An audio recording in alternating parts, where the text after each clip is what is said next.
Hi! Today we are going to talk about Over the Garden Wall, a pretty intense and short series that I bet it will cause a big impression on you.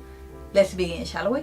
Over the Garden Wall is a fantasy animated series created by Patrick MacLeod, broadcasted by Cartoon Network in 2014, with 10 episodes, each one around 10 minutes long. The series shows us the story of two brothers, Wirt and Greg, who are lost into the unknown, an strange never-ending forest. Every single episode has something dark and disturbing, not just for the situations or the characters that the brothers meet during their journey, but the environment as well. The character design imitates the art style that was used on cartoons in the 20s, which has certain effects on different characters. For example, they can be extremely cute, like Greg, who is the most cute little thing that I ever seen, and you can help thinking that he's such a cinnamon roll, or on the contrary, they can have disturbing looks, like their eyes were empty and lifeless. The designs are simple, but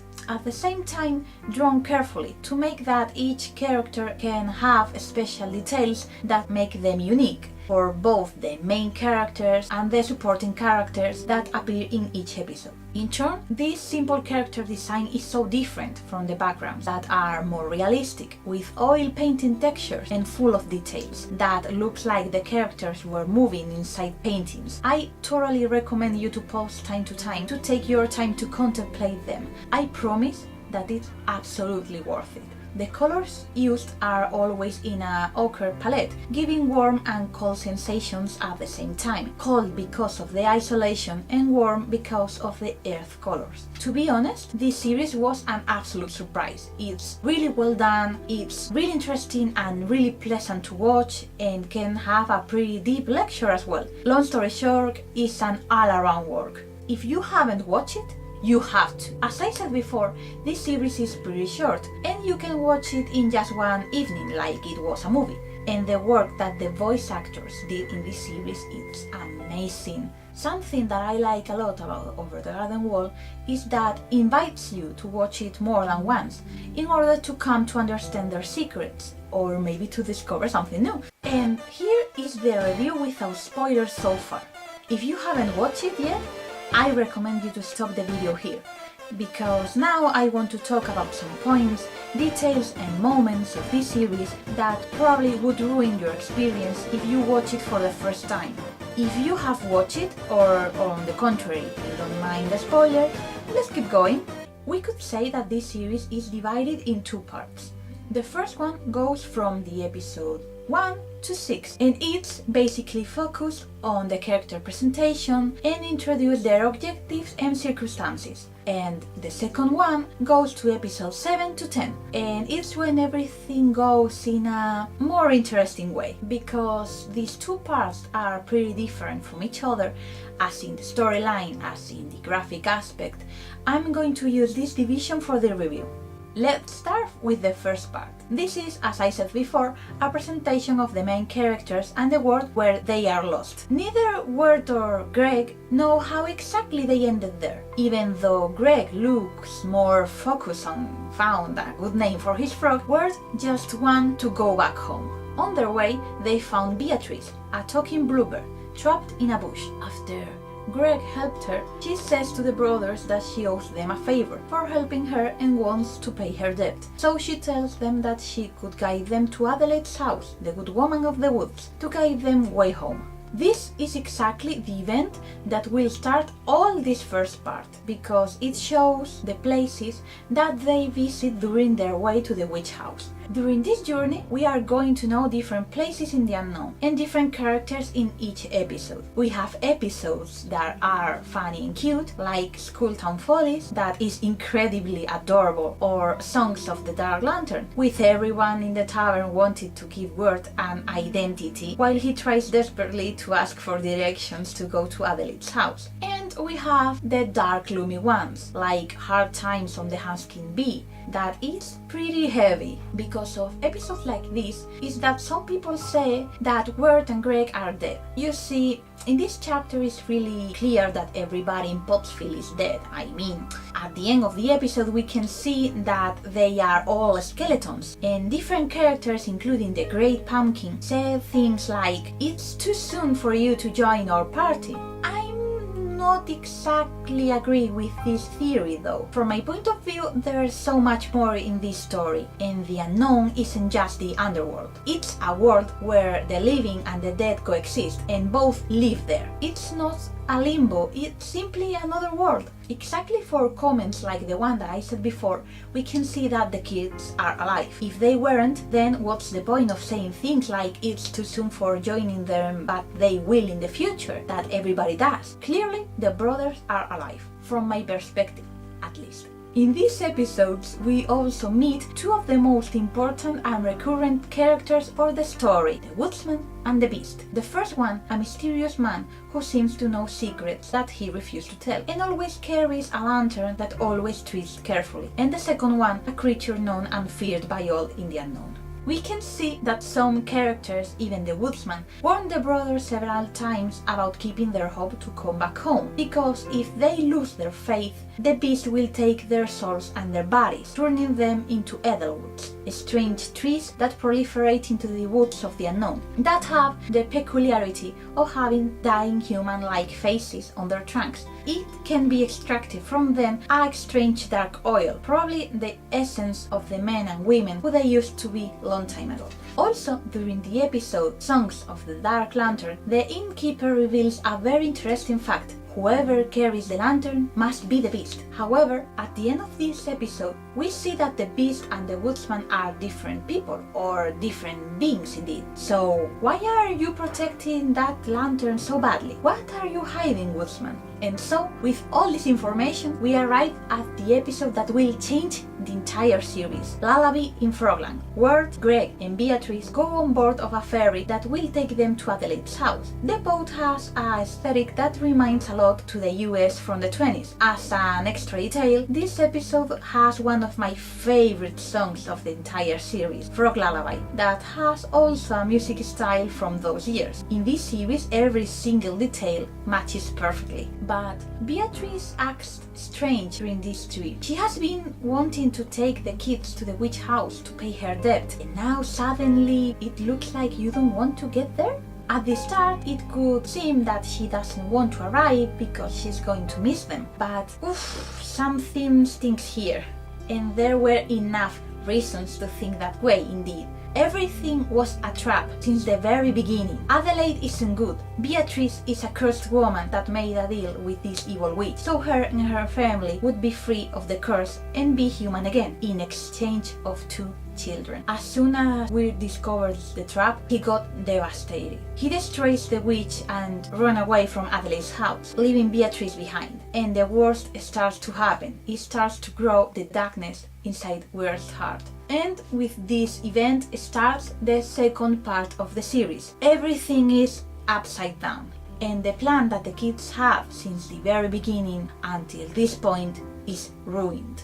Adelaide wasn't even going to help them. She was going to turn them into her slaves. Beatrice lied the whole time, and she used them in her own benefit. Who should we trust now? Here, the plot starts to get pretty dark. Really dark. Do you remember Pottsville? That's for babies now. It starts strong. The first episode of this second part, The Ringing of the Bell, has a pretty clear tribute to the movie Spirited Away. Do you know what it is? Auntie Whispers is clearly inspired by Zeniba, the good twin witch of this movie, being Adelaide her opposite sister, Yubaba, because yes, both witches, Auntie Whispers and Adelaide, are sisters as well. This episode starts pretty soft, even it has some cute moments, like the one when Wirt and Lorna sing while they clean the house. By the way, that's another of my favorite songs of Over the Garden Wall, Like Ships. It's just about 30 seconds long, but 30 seconds of pure cuteness. I could put in this video some samples of the songs, but I'm afraid that YouTube could complain about copyright rights. At least I give you the names of the songs so you can search for them.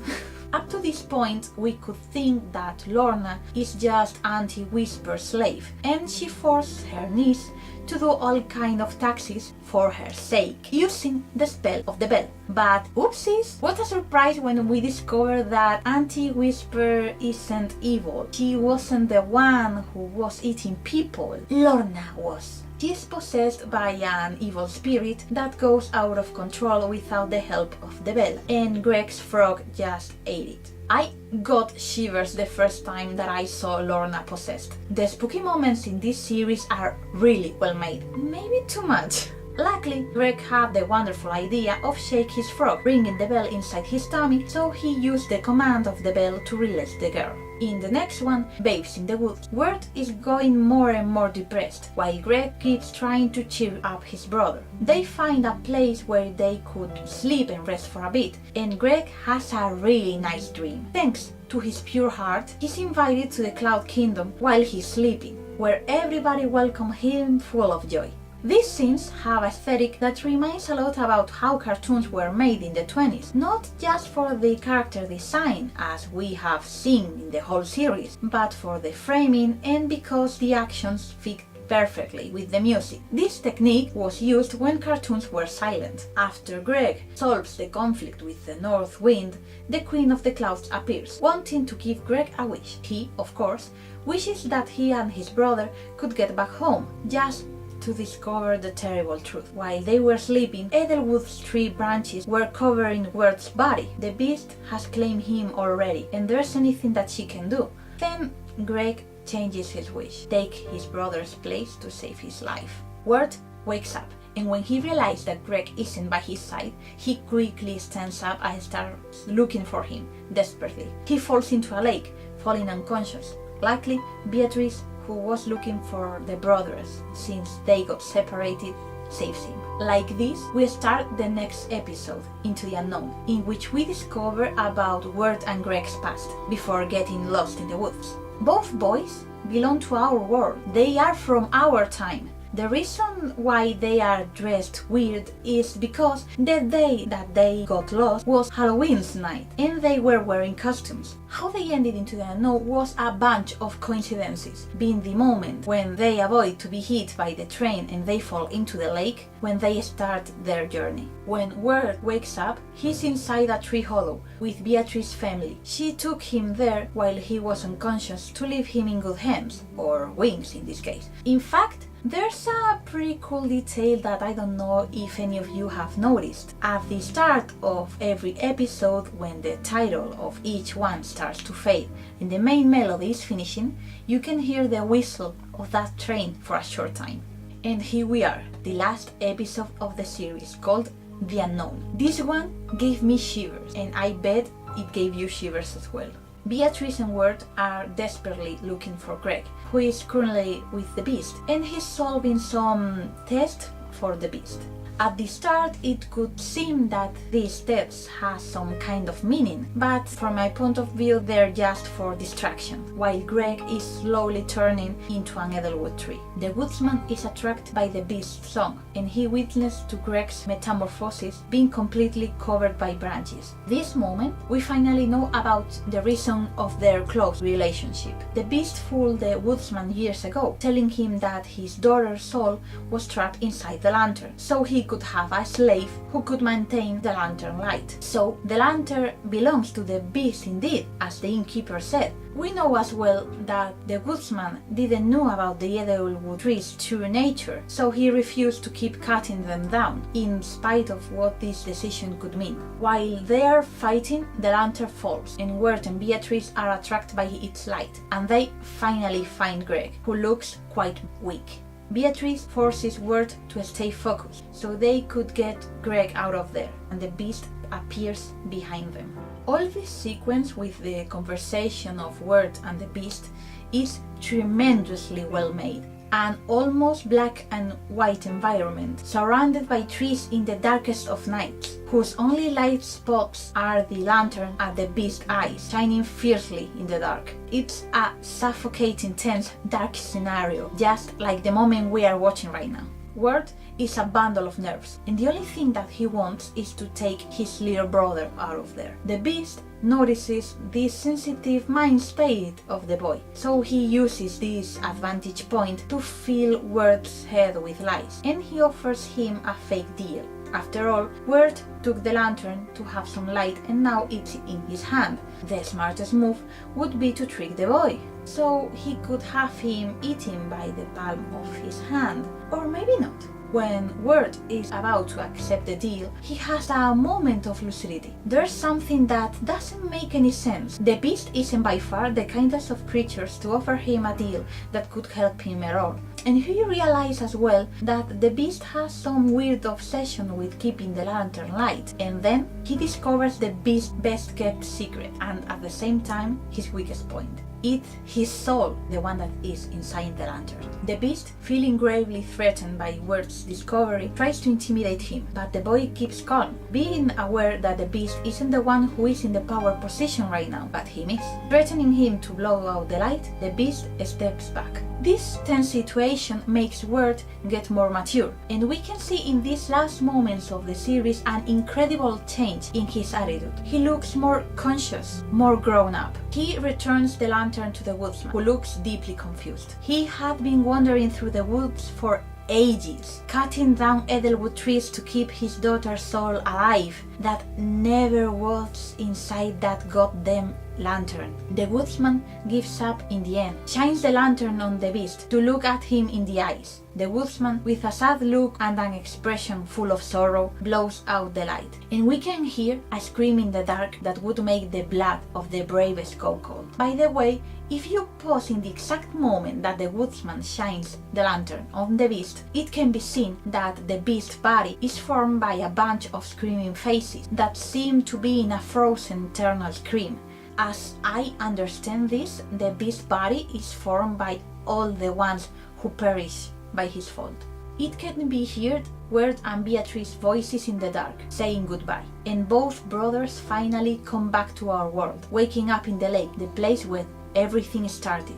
Do you remember at the start of this video when I said that a lot of people think that both kids died and that I wasn't agree with this theory? I disagree with it for many points, and one of them appears indeed at the end of the series. When everybody is in the hospital, Greg shakes his frog and his belly starts to shine and starts to sound the ring of a bell. If they had died, then their souls went to the unknown, not their bodies. So could you explain to me how did Auntie Whisper's bell ended inside its body? At the end, while the main song of the series is playing, we can see that all the characters that we have met continue their lives. They are alright and all seem happy. Beatrice has returned home and her family are humans again, and miraculously the woodsman and her daughter reunite. That means that the beast has finally been defeated? Did the return of the woodsman's daughter mean that the beast's reign of horror has ended, finally? Or is just a pause and the beast is just temporarily defeated and he could come back when he regains strength? I'll give that thought for each of you. Well guys, that's all for this video. I hope you all enjoy it, and as always, let me know your opinion about the series in the comments. Have a nice day. See ya!